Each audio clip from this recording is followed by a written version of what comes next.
You don't even notice the moment it happens. That's the strange part. It's not dramatic.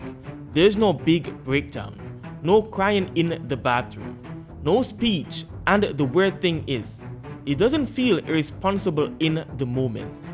It feels like air, like something small enough to not matter, because everything already feels expensive. What is another $27 when rent is already ridiculous? What is another $14 when buying a house feels like a fantasy people invented to make young adults feel guilty? And that's where the trap starts. Not with greed, not with laziness, not with people who don't know how to budget. It starts in that tiny space where the future feels too heavy to look at. So the present starts asking for compensation, proof that you still have control over something, even if it arrives in a cardboard box 2 days later. There's a moment nobody talks about. It usually happens quietly. You're scrolling at night, not really watching anything, not really relaxing either, just absorbing. Someone your age is touring an apartment with floor-to-ceiling windows. Someone else is posting a day in my life and no visible financial pressure. Then you see a video about inflation, then rent, then layoffs, then someone explaining why retirement might not exist the same way people promised it would. And your brain starts doing this strange math, the kind where you don't say it out loud, but you feel it. If I save $100 this month, what does that even change? If I skip takeout, am I suddenly closer to owning a home? If I stop buying small things, does the world become affordable? And the answer feels ugly, because technically, yes, small choices matter, but emotionally it feels like trying to empty the ocean with a spoon. So the mind does something very human. It shrinks the timeline. It stops asking, what will this do for me in 10 years? And starts asking, can this make tonight feel less heavy? That's the first switch. The future doesn't disappear all at once. It just starts feeling less real than whatever is sitting in your cart. The money comes in, and for maybe half a second, there is relief, a tiny breath, a little mental reset, then everything starts reaching for it.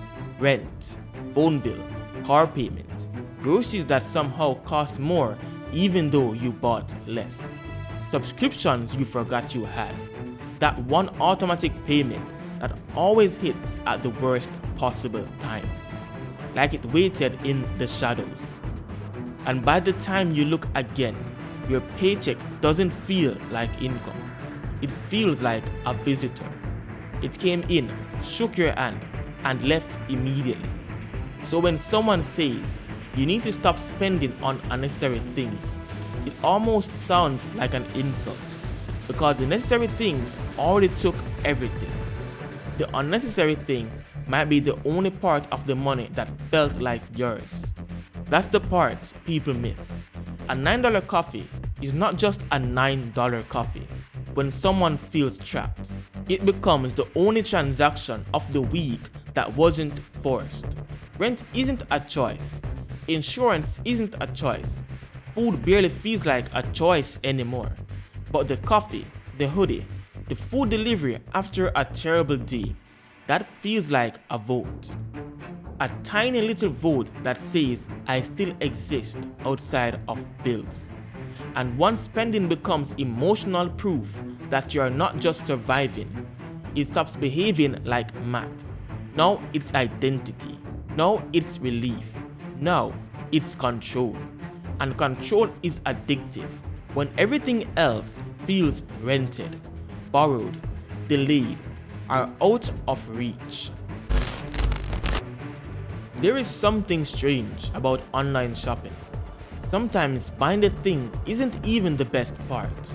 It's the looking, the comparing, the imagining, the tiny fantasy that forms around the item before it arrives. You don't just see a jacket, you see a version of yourself who has somewhere to wear it. You don't just see a skincare, shoes, gadgets, gym clothes, or a better chair. You see a future version of you that finally has things together. And for a moment, the cart becomes a waiting room for a life that feels slightly more manageable. That's why it's hard to close the app, because closing the app means going back to the room you're actually in. The room with laundry on the floor, the email you haven't answered, the bank account you checked twice already, hoping the number changed out of pity. So the cart sits there glowing, not screaming, just offering. And every item whispers the same thing in a different costume. Maybe this will change the feeling, not the life, just the feeling. And sometimes that's enough to make the purchase feel reasonable. Because when the bigger dream feels blocked, the smaller dream becomes louder. A home feels impossible, a vacation feels irresponsible, a retirement feels like a rumor. But this is $38.99. This can happen. This can be confirmed. This can be delivered. This can give you a tracking number. And that tracking number becomes something to look forward to. Which sounds sad, until you realize how many people are walking around with nothing else that feels guaranteed. People blame social media like it just shows you products. But that's not really the damage. The damage is that it shows you lives. Not full lives, not honest lives. Just tiny polished fragments. Someone's apartment, someone's relationship, someone's body, someone's vacation, someone's passive income, someone's "I quit my job at 24 story." And you're not sitting there saying, "I want to be jealous." You're just watching. But your nervous system is keeping score. Every video becomes a little comparison you didn't agree to participate in. Your own life starts to feel behind. So spending slips in as a shortcut. Not because you believe a product will solve your life. You're smarter than that. But because it helps you borrow the feeling of being caught up. Doom spending sounds dramatic, like someone swiping a card while the world burns behind them. But most of the time, it looks normal. It looks like someone ordering food because cooking feels impossible after work. It looks like someone buying concert tickets because they haven't felt excited in months. It looks like someone replacing sadness with a package. It looks like someone saying, "I deserve this." But what they really mean is, "I need something to feel worth it right now." And honestly, that sentence carries more truth than people want to admit. Because a lot of people are not spending because they think life is easy. They are spending because life feels stuck. They're not ignoring the future because they're stupid. They're ignoring it because every time they look at it, it looks locked. And when the future looks locked, the present becomes louder. The future isn't only about pleasure, it's about time. It's about pulling value from right now, because later feels unreliable. Older generations were told, sacrifice now, enjoy later. But younger people are looking around and asking, where is later? Later has student debt, later as rent increases, later as job insecurity, later has home prices that move faster than wages. If later isn't promised, why am I denying myself now? And once that question enters the room, budgeting starts feeling like less discipline and more like self-punishment. There's a reason the spending feels so personal. Because the world keeps asking people to be responsible in conditions that feel unstable. Be disciplined while prices rise. Be patient while milestones move away. Be grateful while working more. and feeling further behind. Be financially literate while the cost of basic life keeps changing. And somewhere inside that pressure, spending becomes emotional rebellion. Life cannot just be bills and restraint and pretending you don't want anything. The problem is not the coffee. The problem is when the coffee has to do the emotional work of an entire life. The problem is not the shoes. The problem is when the shoes become proof that you are not falling behind. The problem is not the vacation. The problem is when the vacation becomes the only time you feel alive. That's when spending stops being spending. It becomes pressure release. And pressure release doesn't ask whether you can afford it. It asks how badly you need to feel different. That's why a budget alone doesn't fix doom spending, because the spreadsheet sees numbers, but it doesn't see the part of you that is exhausted. It doesn't see the moment you bought something because the day was too much. It doesn't see the loneliness. It doesn't see the comparison. It doesn't see the quiet panic of realizing you are doing everything you were told to do and somehow not feeling safe. Sometimes the most revealing purchase is not the expensive one. It's the tiny one, the random snack, the subscription, the extra delivery fee, the little upgrade, the thing you barely remember buying. Because those purchases often happen closest to the emotion. They happen when you're tired, when you're bored, when you're anxious, when you feel invisible, when the day has taken too much and you need to take something back. And what makes it complicated is that the purchase isn't fake. It really does help. For a moment, the food tastes good. The package feels exciting. The new thing gives your brain a little spark. But then the spark fades. And now the original feeling is still there. Only now it has company. Guilt. And guilt is expensive, because guilt doesn't usually make people stop. It makes them feel worse. And when people feel worse, they look for relief again. And the cruelest part is that they think they lack discipline. They think they are bad with money. They think everyone else has some secret level of self-control. But sometimes the issue is not that you are weak. Sometimes the issue is that spending became the fastest emotional tool you had. Not the best tool, the fastest. And in a world built for instant relief, the fastest tool usually wins. The first shift is not stop buying things.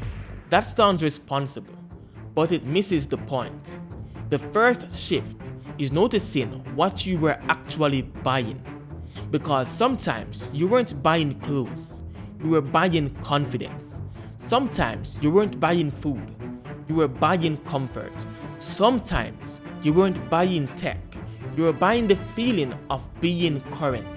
Sometimes you weren't buying a night out, you were buying proof that your life still had movement in it. And once you can name the real purchases, something changes. The item loses a little power. Not all of it, just enough for a pause. And that pause matters, because doom spending survives in speed. The reason doom spending gets so powerful is because the future feels too big. Save for a house, save for retirement, build wealth, escape the rat race, create freedom. Those words sound nice until you're staring at your actual bank account. Then they feel almost insulting, too far away, too abstract, too disconnected from the life you are living today. So the answer cannot just be think long term, because when people are overwhelmed, long term can feel like another language.